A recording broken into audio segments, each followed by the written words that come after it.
So I spent the last few days reading SNL Twitter discourse. And, excellent. Having a fun time, I see. It's absolutely a very bad type of brain poison.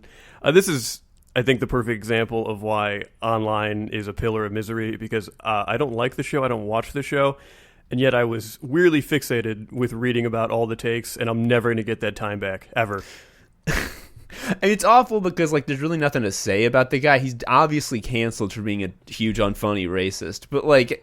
Yeah, if I was Lorne Michaels, I would personally, just me, not hire the slur guy. Not hire the guy whose only thing is to go on podcasts where he and another guy are like, why is MSG a thing? That's racist. And, like, fucking Beavis and Butthead hood each other for an hour and make $5,000 a month on Patreon. Right. But the thing that's wild about SNL discourse on Twitter is that there's, like, two arguments going. Or it's one, the casting choice, which is whatever. And then the other argument that's happening is, like, is SNL even good?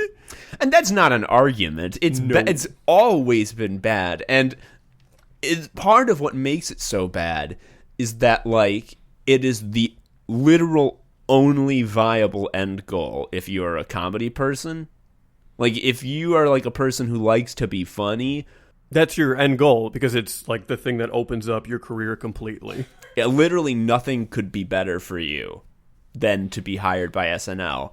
And then, like, the corollary to that is that, like, when someone you know gets hired to SNL, like, it's, like, such a huge celebration, but it also feels like a funeral. Well, yeah, which is a bummer, to be, like, super talented to get on that show, and then they put a shock collar on you that zaps you anytime you're actually funny.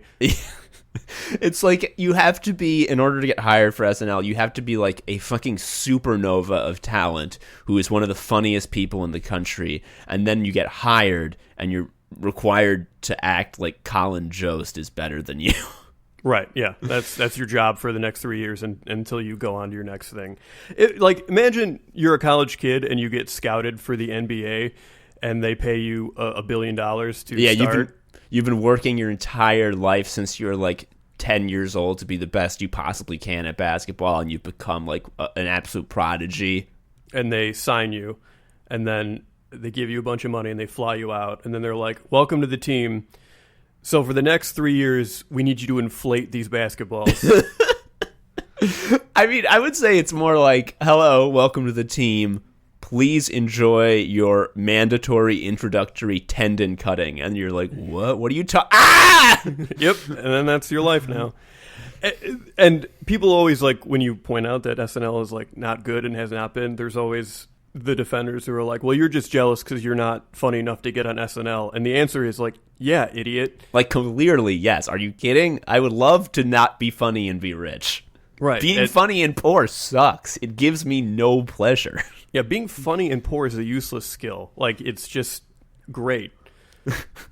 And, like, the thing about SNL is, like, aren't there some good sketches that are classic comedy? It's like, yeah, but, like, it's been on for 45 years. Like, random chance would dictate that a bigger proportion of the sketches would be good than actually are. Like, the fact that anything funny comes out of it is, like, very much, like, an anomaly that represents the system breaking down. Yep, and it's proof that no one's allowed to be funny on it, because the only show that made me care about Sketch Again, I Think You Should Leave, a lot of the sketches were just SNL things that were not allowed to go on the show. Like, SNL said no to a bunch of these sketches, and he was like, well, I'm going to put it in my show. And the show is 11 minutes long. It's good as fuck. It does not overstay its welcome. It's fantastic. The worst sketch on there isn't even unwatchable. It's just, yeah, you don't get to be good. And Tim Robinson wasn't even like a marquee name, and this is the stuff he was sitting on. So I would love to know what doesn't get out there. Yeah, and it's the thing that really sucks is just that, like, this is what all sort of, like, young comedians, like, have to look up to as their goal, and it's, like, so depressing because, like, it's not good. It's not a good goal to have. Like, my niece is, like, an aspiring comedy person, and, like, she's, like, 12, so the sensibility is not yet honed, but, like, she has the instincts. Like, she is gonna be funny, right? And she's always wearing this SNL shirt, and I don't want to be like, hey, hey, hey, let this old jaded asshole tell you about how this thing you're passionate about actually sucks ass. Like, I'm not going to do that because that's just sabotaging and not helpful. But at the same time, like, man, it'd be cool if the thing that she, like, thought was the goal didn't fucking suck ass. Like, in the old days, you used to have, like, Mr. Show and Kids in the Hall and other, like, weird sketch shows. So now, yeah, I think You Should Leave is, like, the only alternative. And it's, like, 1 hour of content on Netflix that didn't get promoted. Yep. It's getting a second season, and it'll also not get promoted. But, Joe, we don't want to spend all day talking about SNL discourse. We've said our piece. What we really want to get into is Cog Talk. We want to talk cogs. Cog Talk. Cog Talk. So we've gotten a lot of reaffirming feedback that a lot of people resonate with the feeling of being a pointless neoliberal subject in a convoluted, pointless, capitalistic hellscape. And first of all, that's good to hear, because we're not alone. Yeah, I was saying that Cog Talk is a fan favorite segment since the beginning, since the first one we did, and I'm glad to see that I've been proven correct. Right. So I want to talk about something that has come up in my real life, and also a phrase that appears on job listings a lot now, and it's a very cursed phrase. And it's encouraging people to, quote, bring their whole self to work. Yeah, don't leave your feet behind. Yeah, well, first of all, it's a fucking lie, because you don't want me to do that, because I'm going to reply all and talk about Epstein. Like, you don't want me to talk about, not only did he own Little St. James Island, he also owned another island called Big St. James Island, which was next to it, and no one's talking about that. That's fucked up.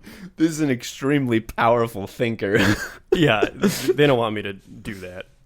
And like, honestly, like, if I were to bring my whole self to work, I'd just be like, hey guys, hate doing this, spending most of my days thinking about anime. What are your thoughts on Goku? Also, this company shouldn't exist. What it does is useless.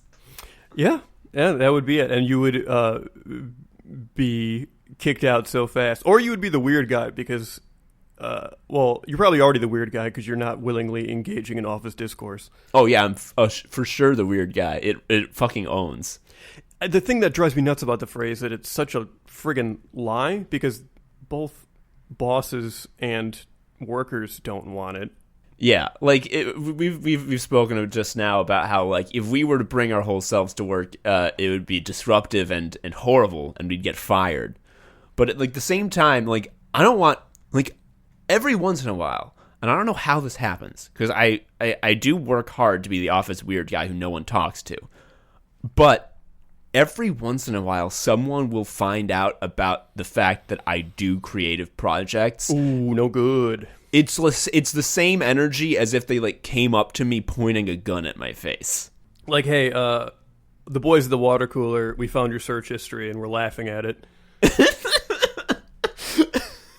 Like, every once in a while, someone will be like, oh, I hear you do a comedy show called The Skewer.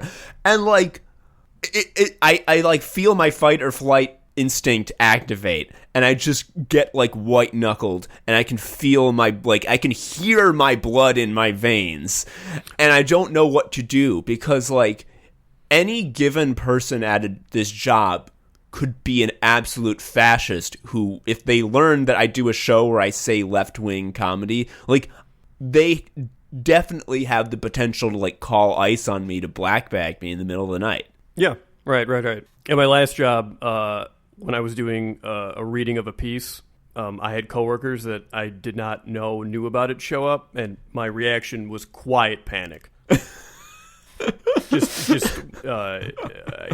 I became filled with ghosts. It was so bad. Like, I can't imagine. There are people at my job who threaten to, like, oh, when is that show you do? First Wednesday of every month? I'm going to come to one day. And I'm like, please fucking don't.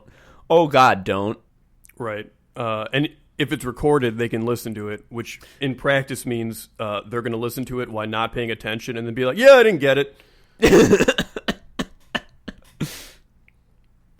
The other thing that sucks about people randomly approaching you when they find out about, like, your creative pursuits is when you're put on the spot to talk about something you do, you're guaranteed to sound like an idiot. Oh, for sure.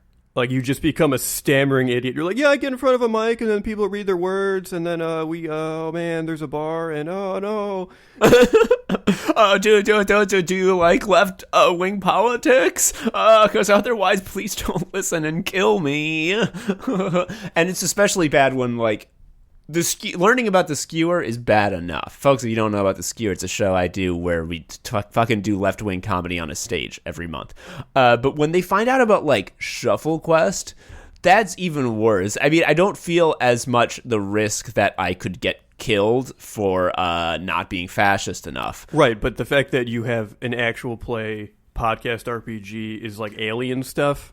Yeah, like actual play RPG podcast, like every single word in that sentence is a huge like funnel of people who know what it fucking means. Like, we start with everyone in the world and you say actual play, and that's like, okay, only 10% of people know what you're talking about there. RPG, only 10% of these amount of people know what that means. Podcast, only 10% of them knows what it means.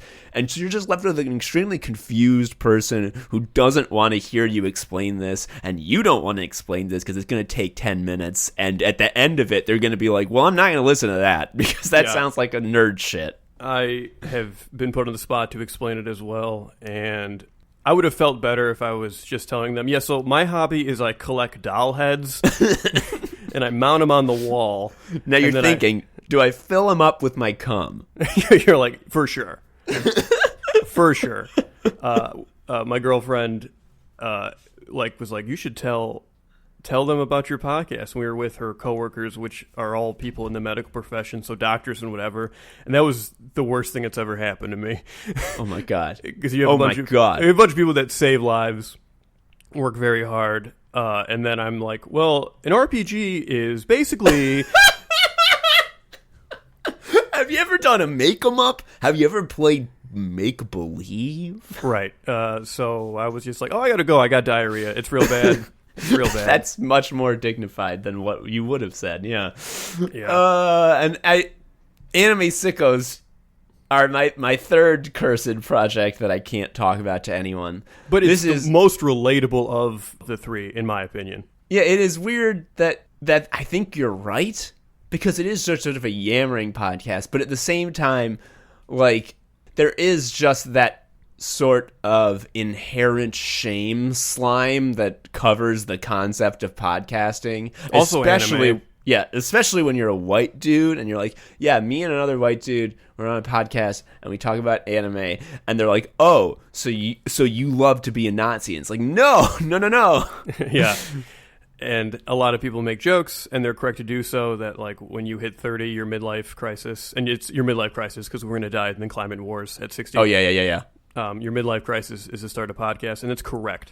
Like, it's not really a joke because it's just like the sky is blue. Yeah, and it's like when you're 25, you pick a subclass, and it's like homebrew, reply guy, or podcaster, and yeah. Yep. and we connected because we picked the same subclass. Yeah, it's true. And like, I feel sort of like, as Anime Sickos is still a new show, and I don't really know how to promote it because of the same sort of impulse that like prevents me from bringing my whole self to the office, where I just like, I don't want to be the guy who's like yammering about it to everyone, because like I don't want to bring my whole self to the office. And it comes to the point where like my wife doesn't really like follow narrative podcasts. Like, she can't get into them, so she doesn't really like Shovel Quest. Fine, it's not for everybody. But like, this is a first for me project wise, in that like she actually likes Anime Sickos and will independently recommend it like to her friends. And I'm just sort of like, again, like, I know that this is like a good thing, but I feel that same fight or flight response activate, which is especially relevant because she's also my secret work wife. Yeah, you so, how should I put this? You are so against bringing your whole self to work that you have now started working with your wife and no one knows you're married. Yeah, it's kind of incredibly good. So, of course, the people at my work know that I'm married because I took 2 weeks off after I got married. And so, like, they knew that happened. But my wife recently, like, signed up with a temp agency. Like, I need to get, a paying job while I look for, like, an actual job that fits my skills and desires. And the temp job she got is at the same place I work. And I was like, cool, no worries about that. Totally comfortable with it. We're not fucking telling anyone we're married, though. So, yeah, we come to work at the same time. As soon as we enter the door, we emotionlessly and without affect part ways to our specific desks, do not speak to each other until the end of the day, at which point we meet at the door and leave together. And I gotta tell you, it fucking owns, and I live in terror of the day that someone finds out, because again, if I bring my whole self to work, that means that I'm forced to engage. And I don't want to talk to people about like, oh, your wife's here. What do you think about that? How'd that happen? And I have to tell the fucking story. And they're like, how come you're not hanging out more? I'm like, because I want to avoid this situation that's happening now. Or the alternative is someone finds out that you're with this woman at work, and they're like, oh my God, he's cheating on his wife with this office lady. For a while, we thought that it would be a funny prank to, like, do that on purpose. But then I'm like, no. Pranks are bad, and I'm scared, so we didn't do it. Right, yeah. The other thing that's really disappointing about bring your whole self to work is if you work for a publicly traded company and shareholders find out that there's a part of you that you're entertaining on the clock that is not directly related to the responsibility of your job, they then view your salary as misallocated capital. Like that is Yes. a glitch in the matrix that if that's happening. So to like pretend that it's not that way is just like you're just willingly engaging in a lie. Joe, I think that what you've just said has given me an epiphany as to the reason that we find this phrase so distasteful. And the reason is that it presupposes that you as a worker have already fully accepted cog as your identity on and off the clock. Right. So it's easy to tell someone to bring their whole self to work when they are just a cog. That's easy. Yeah. It is the same as like, hey, when you're working, don't be lazy. Like don't fucking be lazy.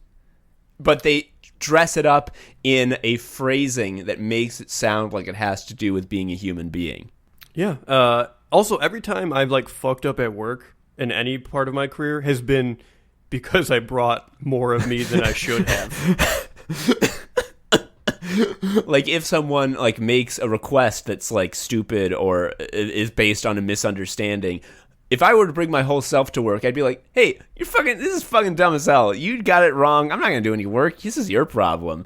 But the correct thing to do is to leave that part of myself at home and sort of be like, well, actually, I just checked this, and it seems like, on my end, it seems like what you're saying isn't actually the case. Here's a screenshot. Am I seeing something incorrect? Right. So I just had this problem myself because there was a huge important call at work that was like one of those company or organizational wide calls. The gist of was that our whole department is being moved to a different department. Mm-hmm. I was not on this call because I was bringing my whole self to work, by which I mean I was across the street in the park eating a hot dog at Senior Fest. And then I came back and everyone was like, how are you handling the news? Like, what are you? And I was like, oh no, this is rough. And I just had to be like, before I had to just like say weird non-denial denials about everything as I got back to my desk as I like tried to figure out context clues. My first thing was like, oh, I'm fired. They had a big call and they were like, this guy is fired. We heard that Joe watched Black Clover once. That's not acceptable. Right. So that was me being my whole self. That was the most authentic version of me, and it was a huge error. I think it's also frustrating because everything about being a worker is like this process of understanding how to leave parts of you that you don't need. Like, that is what it means to get used to working in office. Like, from the age of like 22 to now, that has basically been the real skill I have developed. Yeah. The only real skill that is needed for office work is the ability to compartmentalize. And they're literally saying, hey, don't do that thing. Don't do that crucial skill that keeps you sane. Yeah, and the other thing that makes you really good at office jobs is if you don't know something, you just say, I'll circle back with you. Like, if that's like a cheat code. I haven't had time to look into that, but I'll circle back with you. Yeah. Yeah, it makes you not sound like an idiot for like running your mouth when you don't know, and it also lets you leave. It's perfect. And it involves and the only thing that lets you unlock that power, the mana that you need to cast that spell, is hiding parts of yourself from work, which is to say the part of yourself that doesn't give a shit about this, doesn't know what you're talking about. The part of yourself that would scream when you say the words, "I'll circle back with you." Yeah. And then there's also the problem of people who bring too much of themselves to work. Oh my god. Like the funny guy. The office funny guy. Capital F, capital G, funny guy. I have worked at many places. Some of them have had the stereotypical funny guys, not always. But they are just a curse, man. They're bad. Because like, what it means to be the office funny guy is to yell shit. Yeah, to yell lines from Anchorman. To yell my wife. Have you seen that Bob's Burgers episode where he imagines what it would be like if he got a white-collar job, and, like, a guy says, my wife, and, like, someone's like, hey, you gotta hear this, my wife, and then that person's like, hey, you gotta hear this, my wife, and it just keeps repeating with a bigger and bigger crowd, and the guy saying my wife gets more and more into it. That's it. I had that actually happen. I didn't say my wife. I should have. That's a cool thing to say. Unironically, still funny. Don't care. But I made a joke at a previous job, and someone laughed, and then that person that laughed did the thing where they like were calling people over to be like, say the thing again, and it was like The Simpsons were like, say the line, Bart. And then you had to be the funny guy. You lived it. Yeah, and I guess our advice to you is that if you're listening to this and you are the funny guy, don't stop. Bring less of yourself. Bring less of yourself. Because the other thing is, like, if the funny guy is going through some shit, like getting divorced or something, guess what? Everyone's like, he's not so funny anymore. He's kind of a bummer. And that's, like, awful. Like, because then you're only a tool to make people giggle. Like, they don't even see you as a person. Yeah, like, bitch, you're my Anchorman DVD. I lost the original, so now I use you. Yeah.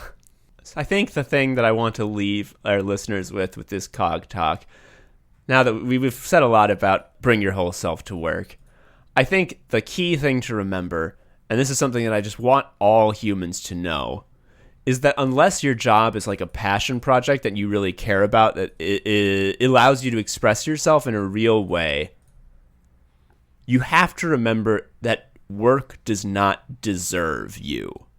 You are a indispensable, unique human soul, and you are precious and special, and no fucking cog job deserves all of that. And they want it so bad. They want it so they can throw it out. Exactly. It's useless to them. As you say, it's misallocated capital. Right. Never been horny. Never been horny. Don't tell the paper that I ever got horny. Joe, one thing that rules about anime sickos is that there are only 4 pillars of modern misery. The quadrangle of despair, as we call it, does only have 4 points. Anime, gaming, posting, and jobs, as we well know. But the thing is, in another life, if but a single coin flip of fate were to land a different way, there would be a 5th pillar, a cursed pillar, the most hideous pillar of all. Oh, tell me. It's one that fuses posting, a terrible thing to do that sucks, with horny. The little death. Horny is the little death. It brings total annihilation. We already hate this. And of course, I'm talking about the phantom 5th pillar, online dating. It's grim, man. I'm glad I don't have to do it anymore. First of all, I can't reiterate that enough. If you're listening and you're doing it, you're braver than the troops. Yeah, you are. It's rough. It's an absolute fucking nightmare. There is no good part to it. It's just self-annihilating and horrible and makes you feel ill. And most critically, it forces you to be horny. Like, you can't pretend you're not being horny. If you're one of those people on a dating site that's like not looking to date, just looking to make friends, you're actually the horniest person there. Oh, yeah. You are like a serial sex person for sure. Yeah. Yes. And anyone who's like just looking for platonic friends is like, oh, this is the BTK guy. He's got heads in his basement. Yep. The thing that I could never get over with dating is messaging someone for the first time. Oh my God. It feels like bloodletting because fundamentally this is the problem. There's this person that didn't know you existed, and now you want their attention. Oh my God. I didn't think of it like that. Joe, it's the same as fucking trying to get people to listen to your podcast, except it's like 10 times worse. Because you might be nude at some point. It's very bad. Yes. There's a lot of like disgusting, like dignity-free shame in saying, listen to my podcast. But imagine how much worse it is. It's like, accept my nude penis. It's like, oh God. I don't want anyone to have to deal with that. Yeah, and being shameless is a superpower. We talk about this a lot in our personal lives, and we're going to dedicate a whole thing to this. But if you don't have those reservations doing this, first of all, you should. You're a sociopath. But do not be a creep. Do not be a creep. But if you don't have that little voice in you that's like, oh, just go to bed. You have removed your limiter. You have you've broken through your limit. The world is your oyster. You can reach Super Saiyan Rose now. Yeah. It's really the worst. And I know this is a very different perspective for women. So I feel like the one of the main fucking weaknesses of our podcast is that we're two dudes is really coming through here. But from a dude's perspective, having to write the messages is just the most like soul-crushing thing. You feel your heart drop into your stomach because you're like, well, nothing's gonna happen if I don't start writing messages. Mm-hmm. But like there's no good message because like there's 3 possible ways you can do it. You have like a stock message that you just send to everyone that generally is gonna have like a terrible joke. Right. This is gonna make you feel like shit because you're literally just like firing a shotgun trying to get laid. Unless it doesn't make you feel sick, in which case, again, go to jail. Yeah, what's wrong with you? You get I like you fucking train yourself like Pavlov's dog and like drink some Ipecac every time you send the message until it gets through to you.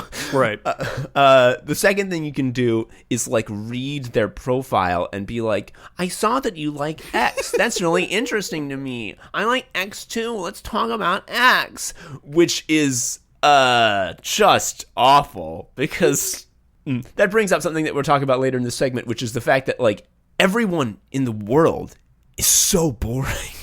Like no one's interesting, and this includes you. Oh yeah, you're not better. And like the third thing is to just be like, "Hey, you're hot. Want to go out?" Which like, go to jail. To me, doing that is like, "Oh, why don't you just jump higher than a mountain?" It's like, well, it can't. Like, it's impossible.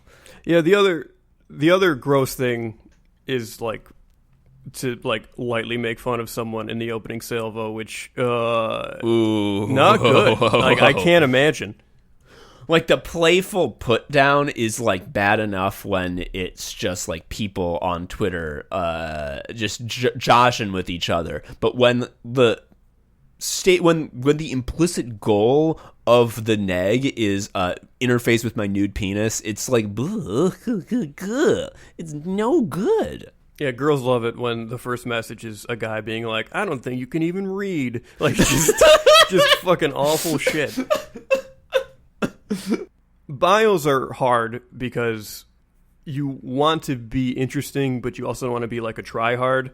Mm-hmm. And it might also, no one's interesting. It's impossible to be interesting because you have a job.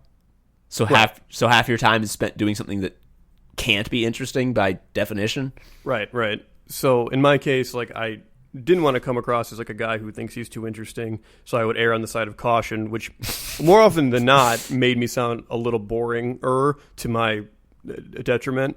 But I was willing to accept that because I just couldn't deal with the idea that I was like putting myself out there as like this killer, unique individual with like lots of interesting perspectives. Because fucking no. I tried to like be a little like clever in mine, and at the time Like, all sort of comedic writing that I've done in my mid-20s. At the time, I thought it was fucking killer as hell. And now if you see it, you want to, like, just your atoms to become unbound. Oh my God. You just, like, die. Not even now. Like, when I went to shut it down, because I'm like, oh, I'm in a relationship now, I just need to shut this shit down. I sort of just glanced over it, because I hadn't looked at it in months, and I glanced over it, and I'm like, oh no! Oh no! This is my wife level stuff. Yeah, it's the same feeling you would feel if you found your, like, journal when you were 12, but it was a year ago. God. And the worst thing is, if you manage to send a message, you fucking choke down the bile and send a message.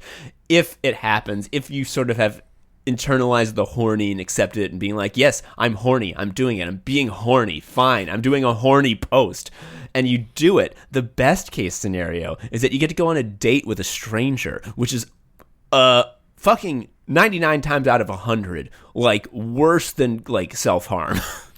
Yeah, reintroducing yourself and saying the same shit again and again and again to multiple people makes you feel... It makes you acutely aware of how vapid and empty you actually are. Yeah, of like, oh, I time to plumb the depths of myself and find out who I really am. Let's really dive deep. And it's like, oh, I can't dive deep. I've hit the bottom. It's very shallow. Just that. Just the surface. Yeah, if you find yourself, like, saying or doing the same shit, you feel like the worst person. I had I'm not proud of this by any means. I had, like, I think it was 2 dates in 1 week where my thing is like, oh, we're going to go to a date, and then she's going to disappear. That's fine. Yeah. Both were like, hey, let's go, like, watch something at my place. And I was like, well, this is not part of the plan. I fucked up. And twice I was put on the spot to be like, hey, pick something to watch. And that's actually an insane thing to do. Yeah. Because oh my God. you know nothing about this person. So you're like, let's commit to a 2-hour thing you might fucking hate. And in both times in panic, I chose the same thing, which was a John Mulaney stand-up special. In the same week. Yeah, which he's good. He's good. But he's very good. The second time it was happening, I was like, I feel so acutely aware that I'm this empty, that I'm just, like, doing it again. You saw yourself in, like, the elven pool in, like, the mystical forest, and it showed you who you really were, and the face was terrifying. And the answer is the splash screen for the Netflix John Mulaney special. Oh, it's good. And another the terrible thing about these fucking first date things is that even sort of independent of you having to say the same thing, it's all doing the same thing, because it's always at a coffee shop or a bar where you just sit at a place, buy something that you're like, that was too expensive, drink it, and then you're like, well, bye. Yeah, and I don't even like drinking that much, so that sucks. Yeah, it's being in a bar is, like, the worst thing in the whole universe, because, again, like, it's hard to talk in a bar because it's fucking loud as hell and dark. But there's nowhere else to go. If you want to do, like, a creative date, then you're getting very close to becoming, like, the whimsy guy, which, again, is just really reaching levels of critical horny that are unsustainable. Right. It's awful. It's awful. I want to talk about some of my worst online dating stories. Is that cool with you? I have some funny stories. Yeah, this is therapy. Yeah. So there was this one time that I was testing this girl from the internet of dating, and we were hitting it off. We were talking about watching cartoons. She liked anime. We were having a good time. She was fun. She was funny. I felt like we were getting a connection. We decided to make a date. We were going to meet up at a bar and do trivia. And I'm like, that seems okay, because, you know, bar, that's where you have to go. But trivia is at least an activity that is, like, sort of collaborative. That could be fun. And so we go at the time that we're supposed to meet. And she brought her 8 boyfriends. Please tell me. Oh, yeah? Oh, my God, there was a whole crew. And I'm like, okay, well, this is a nightmare. This sucks ass. She sat, like, a few seats away from me just because, like, that's how the fucking chips fell. And I was introduced as, like, her date? Kind of, but not really. Just an internet guy. And I was like, okay, I feel absolutely nightmarish. I want to vomit constantly. And I want none of the people here to see my face because I am the shame monster. And so here's the fucking thing. That trivia game started. And everyone on that team was a fucking dumbass. Except for this guy. And we won first fucking place. And I answered all of the questions. And, you know, we left. The girl I was supposed to be on a date with, like, finally was like, hey, let's walk together. And we talked for a little bit. Then I left and never saw her again. But I knew that I was the trivia genius. Yep. I went on a weird bad date that I manufactured to have him fail. And then he answered all the questions right. And I clapped because he passed my weird test, and then I never saw him again. Yeah, it ruled. Another one. This other one happened, and this is one of like the fucking like shocking anomalies where like you get a message unprovoked. I got a message where someone's like, "Hey, just looking for a roll in the hay. You cool with that?" And I'm like, "Well, I'm super ashamed of myself if I Wait, say did yes." they actually say roll in the hay? Oh yeah, it was weird as hell. It's going to get weirder. Don't fucking worry. And I'm like, well, here's the thing. So I knew even as this was like beginning, like I'm just telling myself like, well, one thing that I know for sure is that I am definitely not the type of person for whom this is any chance of working out. In fact, the idea of it is making me really uncomfortable. Like I'm running the scenarios in my mind and every single simulation ends with me being like, I don't feel good. I'm leaving. But I'm also not in a position to say no here.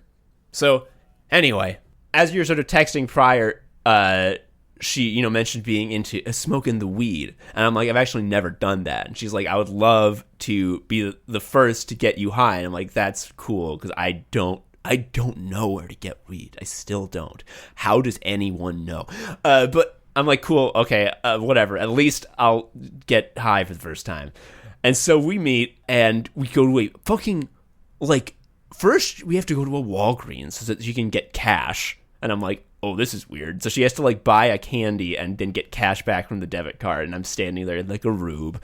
And then she's like, all right, now I got to go to my guy. And we go to some apartment, and she's like, you have to stay in the alley. I was going to say, this sounds like she just used you so she didn't have to go to a drug dealer alone, but she was fine with it because she didn't want you there. Yeah, no. The danger wasn't to her; it was to me. If her guy saw like me looking like a fucking undercover cop, for sure he would be like, "Oh, you're banned forever." So I had to wait as she goes up the fire escape to this apartment.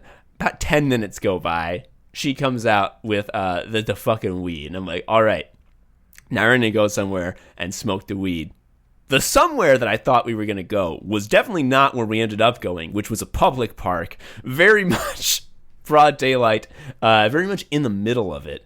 And I'm like, this seems like a bad place to do it, but she's like, no, don't worry about it. We just got to hide the pipe when a cop car drives by. My anxiety is spiking like crazy right now, just thinking about this. This show. I have fucking, like, exponential multipliers incoming. Don't you fucking worry. Next, she's like, all right, take the weed. And I do, and I start coughing like a maniac, because obviously I do. And I'm like, okay, did I do it right? And she's like, no. Obviously no. And so I do it a few more times, and she's like, this is how, okay, you did it. Great. I'm like, cool. I think it's not working. I don't feel anything. And I'm like, what am I supposed to feel? And she'll be like, you'll know when it happens. And I'm like, okay, well, I don't feel anything. And she's like, well, that means you got to do more. And so I did more. And like at one point she did things like, oh, what, you got to breathe it out in my mouth. And then like she did a kiss that was very awkward and none of us liked it. And I'm like, was that on purpose? Was I wrong to do that? It sure feels like it was wrong.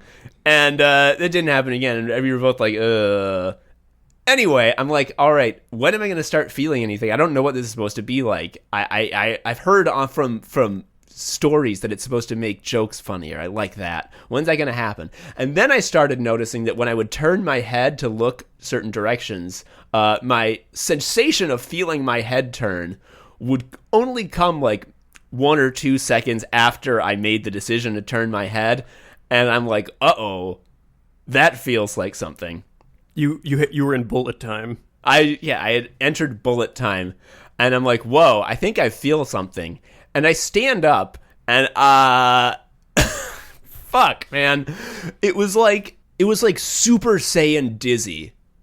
Like, you know about being dizzy? Imagine like 10 times that. And I was definitely feeling like my spine wasn't solid. I'm like, oh, I'm really in danger. Hey, friend, I'm really in danger of my spine just bending back too far, and I become a big horseshoe and the top of my head touches the ground. I would really hate for that to happen. How can we avoid that? And she's like, oh, you're way too high. And I'm like, yeah, you fucking think? And she's like, come with me. And I'm like, sure, whatever, you're going to help me. This is going to be where I get help. For sure. I trust you. She's going to give you the anti-weed. Joe, I want you to guess.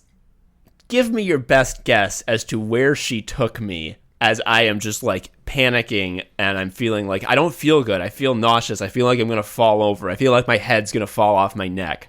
Where does she take me? I'm going to say McDonald's. Oh, Joe, you beautiful soul. That's such a wholesome place to take me. That's a place where I could get, fatty foods that might help me come down. No. I want you to take a second guess and just lean into that instinct you're feeling of feeling extremely anxious. Where would she take me? Oh, wait, she didn't take you to the police station, did she?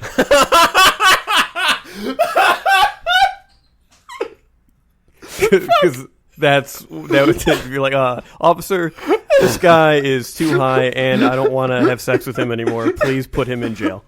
Well, by this time, fucking sex was insanely off the table. That was clear to both of us like 10 minutes in. But ratchet it down just one notch and you've got the answer, which is to say, she took me to her family home. Oh, no.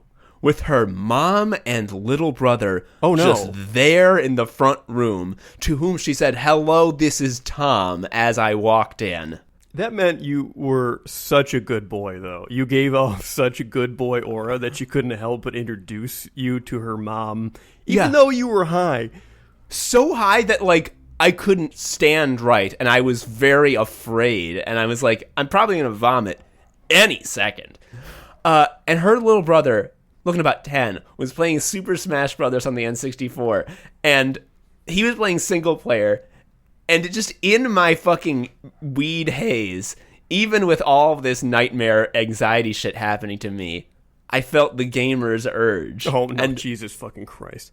Buddy, I played this little kid at Super Smash Brothers, and I kicked his ass. Anyway, she, like, introduced me to her mom and, like, tried to get us to have a conversation, and in the middle of it, I'm like, I think I need to go to the bathroom. And I went to the bathroom and just sort of like sat down and breathed heavily and was like, you know what? Now that I think about this situation, I'm living in a waking nightmare and I couldn't feel worse. And I come out and I'm just like, I'm not feeling well. I think I'd like to go home. And she's like, oh, I'll get you a cab because, like, I know you're compromised. And I'm like, you knew about getting me a cab the whole time, and you decided this was the better move. So then I got in a cab, went home, took a nap, woke up feeling better. And that's when I learned that the most reckless thing I am capable of is, like, to eat too many beans for my sensible dinner. What I think happened is the roll in the hay thing, awful phrasing, really scary, was all a lie because all she wanted was someone to take her little brother down a peg in Smash Brothers. Like, that's what she was looking for. She's like, that guy was so fucking high he could barely stand. And your Kirby was dog shit. He three-stocked, you idiot. That's what she wanted. I had a date and we saw Captain Phillips and she got motion sickness. Oh my God. She got motion sickness and she left. It was pretty early on because the movie's like just the shaky boat movie. And she was like, I'm going to go because I don't feel well. And like, I didn't know what to do because do I go with I don't know. If I'm sick, I don't want like this other person to just be hanging out.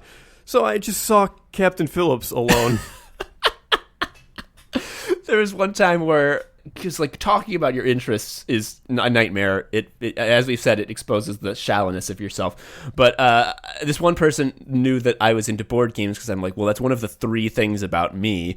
And she's like, oh, I've never played board games, but I know that a lot of people think they're very fun. I would love to play a board game. And I'm like, are you sure? because a lot of people say that, and then they get into the scenario and they're like, oh, this is actually the opposite of what I'd like to do. Please let me leave. And it's like, too bad you're locked into the obligation game. And so I'm like, are you fucking sure you want to play board games? She's like, yes, I would love to play a board game. I'm like, are you fucking sure? And so we went to the Dice Jojo open gaming event that they have every Wednesday. We entered and she immediately was like, oh, I hate this. This is extremely not the place I want to be. Oh no, I'm in hell. But I saw this on her face and was like, do you want to go? And she's like, no. She's in the politeness mode where she's like, no, I have to. She don't have to do that. Yeah, and I'm like, let's play Dominion. That's pretty simple. She was not in the headspace to learn Dominion because she did not wish to play a board game. She wished instead to leave. So what happened was I basically took all of her turns for her, and she never really clicked for how the game worked because she didn't want to know. And fair enough, it wasn't for her. She shouldn't have been doing it. And I'm like, do you want to go? And she's like, no, I'm in politeness mode. I'm like, please fucking drop out of it. This is hurting us both. And then we left, and like she was like, so you said there were Dominion expansions? And I'm like, why would you ask me about this? Because now I'm gonna answer sincerely, and you're gonna hate what I tell you. She was just like, please give me a reason to never follow up. She was just like, put a bullet in the brain of this potential right now. Yeah, and yeah, never saw her again. And like, rightly so for both of us. The most literally painful date experience I've ever had, as in it caused me like physical harm, is I was driving to a date in like the northwest suburbs, and I was looking at myself in the mirror, and I realized I had Mondo nose hairs, and I just had to pull them out one by one as I was driving. Oh God! Yeah, I did it. I did it though, but it was one of the most uniquely painful experiences. I can't believe you would go to the northwest suburbs for a date, because part of the online dating is that like everyone's doing this like intense mental calculus over like, is this person hot enough to be worth the effort of getting to them? Like there's this one girl who was like really cute. She had like, we had a lot of interests in common. We texted and like we're getting along really well. And I'm like, damn, I think she would be like really fun to hang out with. Oh, I would love to go out with her. But she's in Hyde Park. So eventually I was just like, yeah, you're in Hyde Park, so maybe we should stop this just for both of our sakes. And she's like, yeah, I get you. Well, speaking of Hyde Park, that's where I met my girlfriend, and we made it work. And buddy, it was rough. Yeah. But it worked out for us. That's the thing. Yeah. The thing about online dating that is insane is that it is impossible to date any other way. Like, the idea of dating someone, like, that you meet elsewhere and, like, you meet in a situation where horny is not a given and you transition to horny is such a wild move that, like, I can't fucking fathom. It's like, are you that's...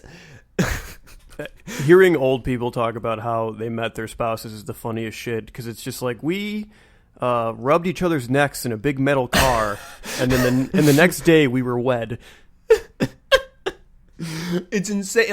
Like the idea of like being in the office and like bringing up the concept of horny is like just showing up one day to work and like, hey, I brought this knife. Isn't it cool? It's like, no, this is dangerous. Yeah, it's no. And the thing is, people are dissuaded from dating at work, and then you add to the fact that people spend more and more time at work than they ever have. So, yeah, like, the math just doesn't work out. Yeah, the only thing that you can possibly do to hope to meet a person with whom to interface with your nude penis is to go on the horny posting site and just, like, hope to God. It's really bad.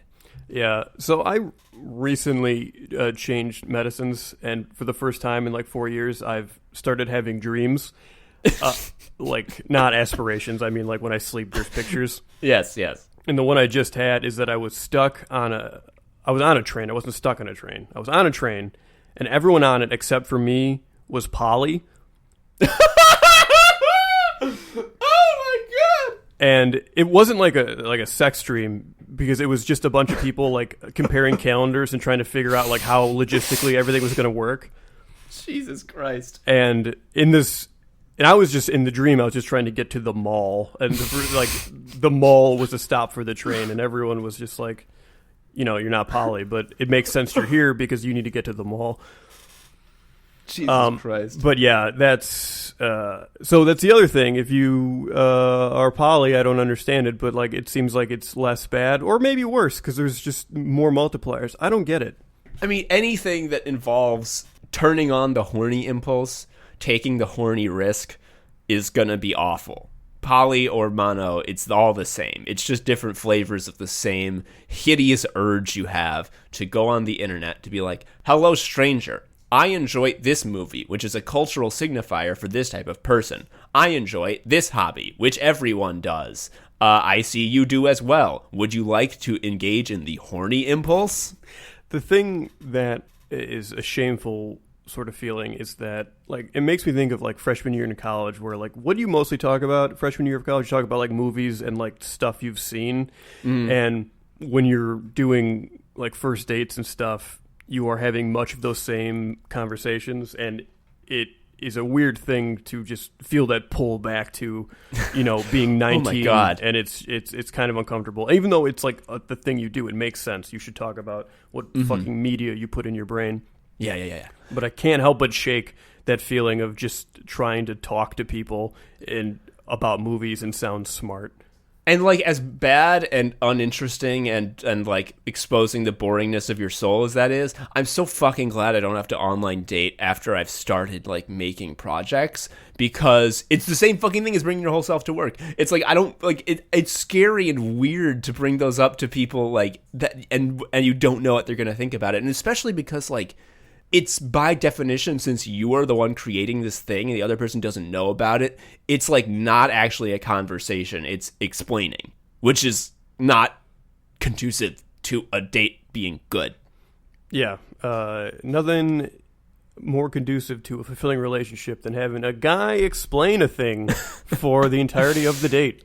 Yeah, I'm glad I don't have to do that, because inexplicably, despite everything I've said, online dating worked, and I'm married now. Right. I moved in with my girlfriend. You met on Coffee Meets Bagel, right? Hilariously, which is the bagel site. It's like a less horny Tinder, I think. But yeah, it's great. Much to her detriment, she is significantly more online since she's met me, which I feel bad about. It's like when you see a seagull covered in an oil spill, and you're like, "Oh no, that was done to that beautiful creature." So, meanwhile, honey, look at this Twitter post, and you look and you show her your phone, and more oil oozes out of the port onto her seagull head. Yeah, it's rough, but it does work out. Yeah. I met my wife on the OkCupid. Tinder wasn't a thing yet, thank God. We were still on OkCupid, the site for nerds. She was there as a joke because there was a popular blog called OkCupid Goldmine that would post bad messages. She was there specifically to do that for real, to like get them live.